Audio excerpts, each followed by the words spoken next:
এই একটা প্রতিষ্ঠানের যে ন্যূনতম একটা আত্মসম্মান ছিল সেটাকে ধূলিসাৎ করে দিয়েছে।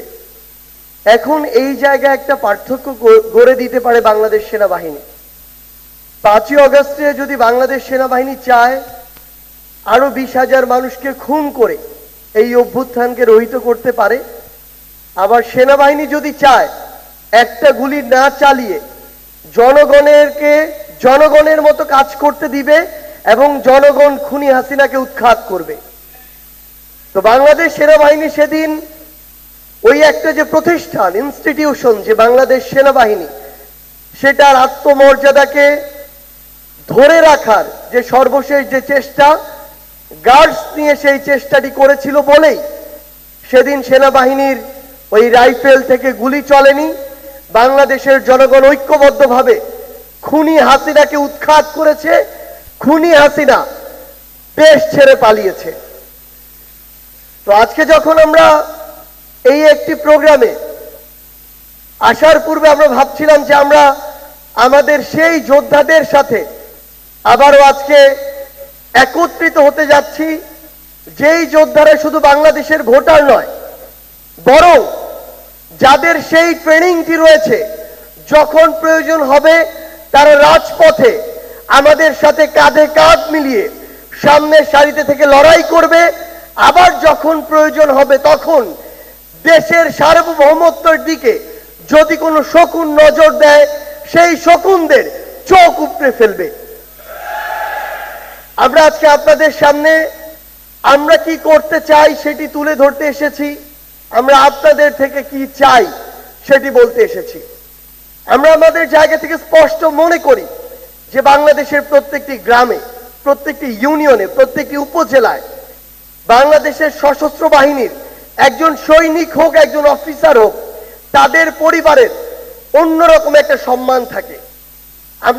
আমি প্রত্যন্ত গ্রাম থেকে উঠে এসেছি। আমার বাড়ি থেকে বাংলাদেশের যে সীমান্ত তার দূরত্ব হচ্ছে মাত্র 3 কিলোমিটার।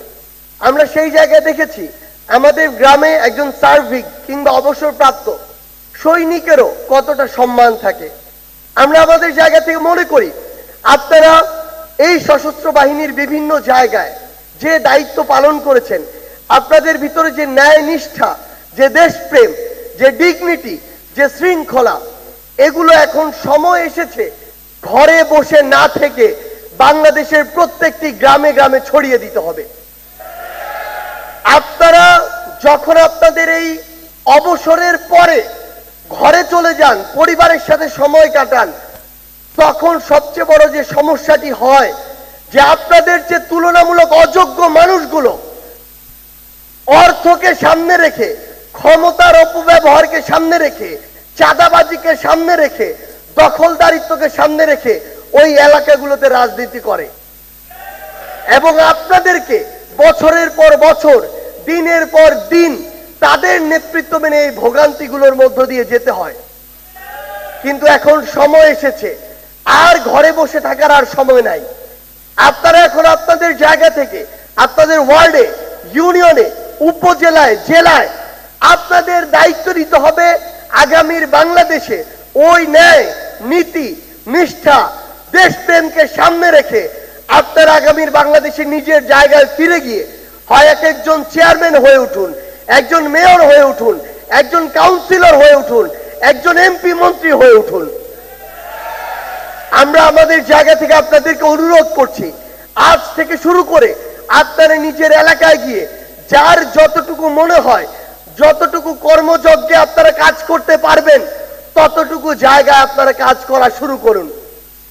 আপনাদেরকে আজকে রায় দিতে হবে এবং বাংলাদেশের মানুষকে এই রায় জানিয়ে বাংলাদেশে ছড়িয়ে পড়তে হবে। আপনারা একসাথে গলা উঁচু করে রায় দিন। এই বাংলাদেশে আপনারা কি আর চাঁদাবাজিকে সমর্থন করবেন?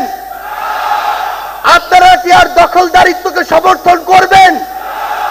আপনারা কি আর ক্ষমতার অপব্যবহারকে সমর্থন করবেন? আপনারা কি আর ঘুষকে সমর্থন করবেন?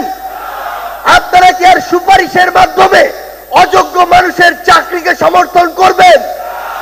এই বাংলাদেশে এতদিন যে বিষয়গুলো দিয়ে আমরা অত্যাচারিত হয়েছি, নির্যাতিত হয়েছি, জুলুমের শিকার হয়েছি, আমরা সেগুলো আর করতে দিব না। একটা জিনিস মনে রাখবেন, খুনি শেখ হাসিনা একাই গিয়েছে।